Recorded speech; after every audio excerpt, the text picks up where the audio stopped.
Il y a un mec qui pose une question, il dit c'est quoi ton 5 européen pour gagner les Worlds?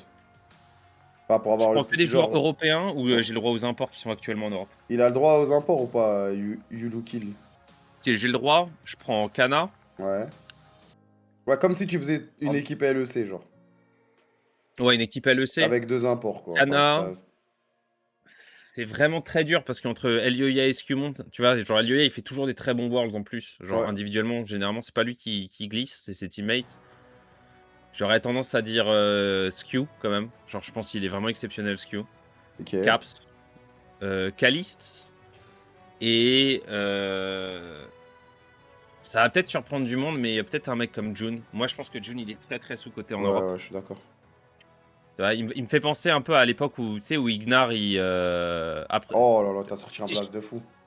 tu te souviens Ignar à Bah l'époque oui, à quand Misfits. contre SKT et tout, Ah ouais, ouais, genre c'était il Ignar était était avec le Ponce meilleur et sub tout, d'Europe de loin, c'était le top sub monde, frère.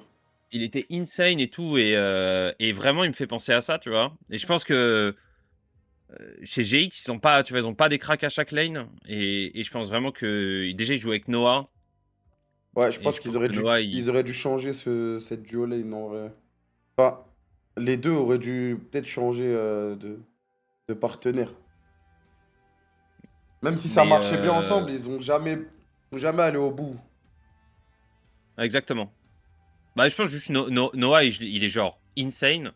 Mais il a des petits soucis de gestion de la pression, quoi. Ouais. Pour le coup, lui, c'est pas un problème de niveau de jeu. Quand tu le vois jouer, Ouais, saison régulière, Mick. c'est pas le même joueur qu'en playoff. Mais ouais, je sais pas trop parce qu'en support, tu vois, Mickix, il est bien, mais il vieillit un peu. T'as Alvaro qui est vraiment très fort, mais mécaniquement, tu vois, Alvaro, il a le mérite de parler espagnol et de jouer avec Elioya. Et je pense que ça aide beaucoup. Je mettrais clairement pas Labrov, même si je l'aime bien.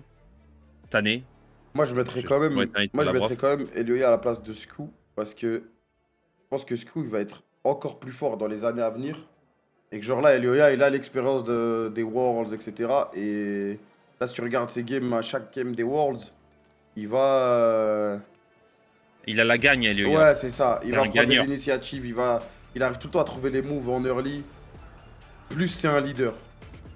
Si tu prends Elioya, Parce qu'en alors fait, tu là, prends dans le Alvaro, il n'y roster, a pas de discussion après. si tu fais ton roster, genre la plus grande voix, c'est, je pense, Caliste. Mais Ouais, c'est avoir vrai. un vrai leader d'homme qui a de l'XP, etc.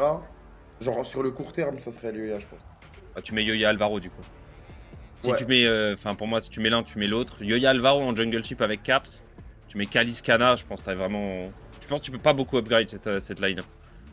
Potentiel Scumon June, genre juste mécaniquement, tu vois, mais c'est vrai que si tu prends le contexte de genre l'humain dans la compétition, avoir les deux joueurs en jungle ship, c'est insane. Ouais, c'est ça.